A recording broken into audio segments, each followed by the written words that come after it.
Custo de vida, emprego e desemprego, cesta básica, tarifas públicas, salário mínimo. Agora, na Brasil Atual, a análise do DIEESE. E nós vamos fazer contato agora com o diretor adjunto do DIEESE, José Silvestre. Bom dia, Silvestre. Bom dia, Glauco. Tudo bem? Tudo certo. Silvestre, nós temos aí previsões em relação à economia, mais precisamente em relação ao mercado de trabalho, mostrando que mesmo com a recuperação, que o Brasil volte para o nível de crescimento econômico que era ruim, inclusive de antes da pandemia, devemos ter aí em torno de 10 milhões de desempregados no país, que seria um desemprego quase crônico para uma determinada parcela da população. Como é que você vê essa projeção e também as possibilidades do Brasil evitar que isso aconteça, Silvestre? Olha, a possibilidade disso, evitar que isso venha acontecer, depende de política econômica, né? Ou seja, depende do governo estabelecer uma política econômica que tenha digamos assim, uma dimensão, uma preocupação com a questão do desemprego, né? Isso tende a ocorrer, ou seja, quando você tem uma recuperação da economia, a resposta do mercado de trabalho e da própria renda, ela sempre é mais, digamos assim, retardada. E essa projeção feita aí pelos economistas, que mesmo que você tenha uma recuperação, né, pós-pandemia, eles estão estimando digamos assim, um contingente de 10 milhões de pessoas, que é extremamente preocupante, né? Mas, de outro lado, Glauco, a gente precisamos lembrar que além dos quase 15 milhões de brasileiros desempregados atualmente, você tem aí também cerca de 6 milhões de pessoas que são as chamadas desalentadas, ou seja, aquelas que não desistiram de procurar emprego porque não vê perspectiva nenhuma. Então, se você considerar esses dois contingentes, né, hoje você tem aí cerca de 21 milhões de pessoas, né, sem considerar aquelas que estão trabalhando, mas trabalhando, digamos assim, com jornada parcial e que gostariam de trabalhar às 8 horas diárias, né? Então, enfim, é um cenário extremamente grave, né, do ponto de vista da situação de inserção das pessoas no mercado de trabalho. E é isso mesmo, quer dizer, mesmo que a economia recupere, você vai manter uma taxa de desemprego ainda elevada, né? Então, é o que deve ocorrer. E aí vamos esperar também pelo seguinte, porque as projeções aí, ou melhor, as estimativas para que o Brasil vacine, sei lá, 80%, 90% da sua população maior de 18 anos, a previsão é que isso só aconteça em 2022, né? Então, acho que também temos que ter uma certa cautela quanto a isso. Infelizmente, a vacinação está muito lenta, né? Nós poderíamos estar muito mais avançada nesse sentido do que estamos.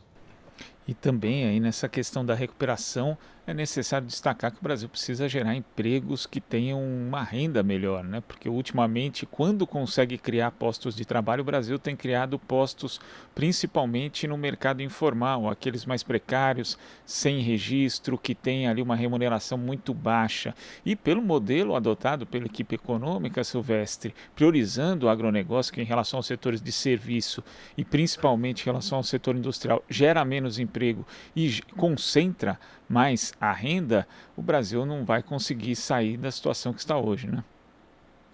Essa é outra questão fundamental, né, em relação ao mercado de trabalho, que é a qualidade do emprego, né, a qualidade dos empregos gerados no Brasil. Você já tinha um mercado de trabalho, e isso não é... Claro que a pandemia agrava, mas isso é uma questão estrutural, né? Você tem um mercado de trabalho no Brasil muito precarizado, isso se acentuou com a reforma trabalhista que entrou em vigor em novembro de 2017, diga-se de passagem, os seus autores ou os seus defensores, que essa reforma ela geraria emprego, né? O que a gente viu foi ao contrário, quer dizer, não aconteceu nada disso, não amenizou em nada o desemprego. O que ocorreu foi que você teve geração na linha de que você mesmo comentou, quer dizer, geração de postos de trabalho com baixíssima qualificação, e, portanto, com um padrão de renda, de salário baixo, né, que também é digamos assim, uma questão estrutural do nosso mercado de trabalho. E você tem aí, pelo atual governo, tentativas, né, de mexer na legislação que vai na direção de precarizar mais ainda esse trabalho, né, esse posto de trabalho gerado, como, por exemplo, aí a carteira verde e amarela, né, que é retomada agora nessa medida provisória, acho que 1045, se não me falha a memória. Enfim, então o que o governo teria que fazer, quer dizer, ao lado do crescimento econômico, né, seria políticas de emprego, mas que fossem na direção de geração de postos de trabalho de melhor qualidade, de renda, né, de salário também melhor e assim por diante.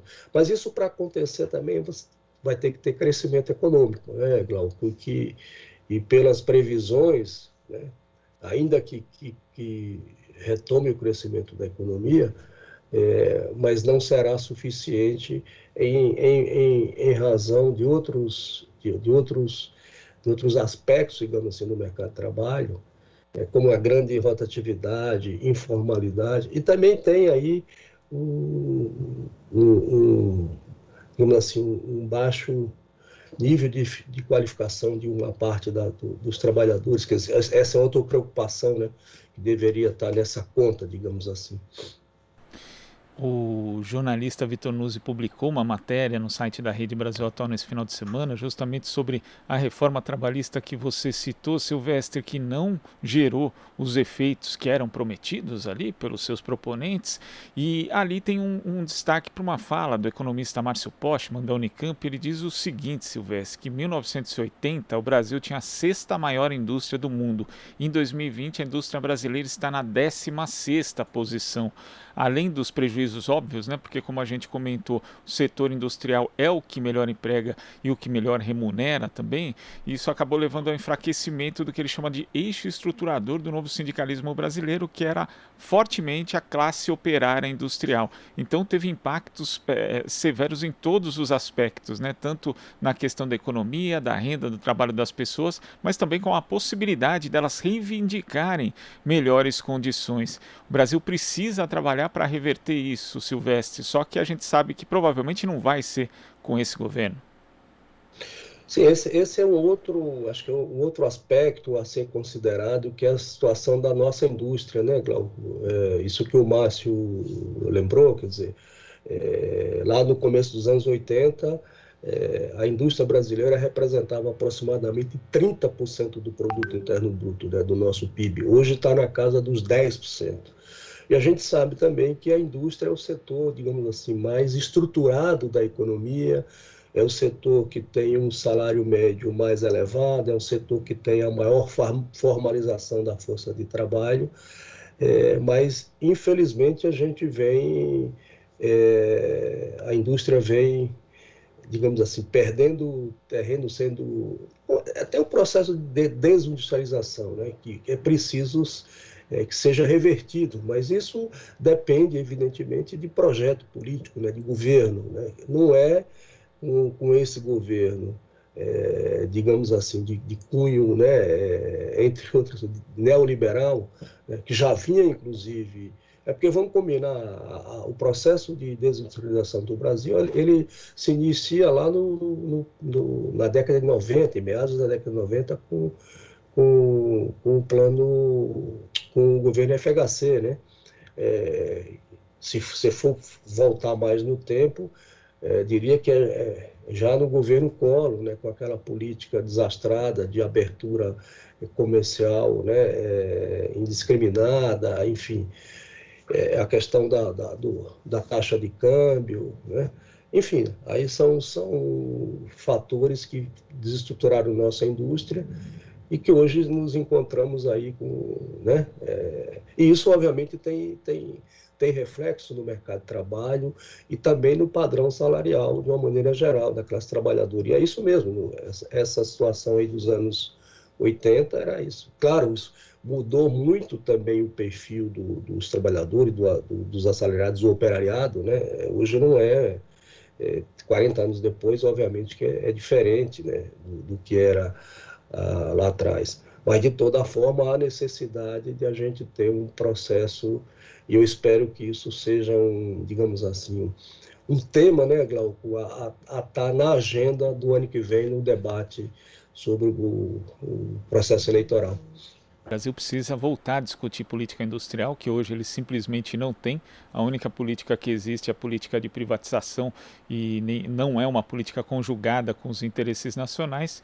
E Silvestre nem precisa ser economista, né? Só a gente vê os países desenvolvidos que existem no mundo, nenhum deles tem indústria fraca. Todos eles têm algum do setor industrial, setor tecnológico, setor de inovação e conhecimento, que são os setores fortes das suas economias. O Brasil está investindo em outra coisa, né? Está investindo no agronegócio, na reprimarização da sua economia, e o país pode acabar pagando essa conta muito caro ali na frente, né, Silvestre?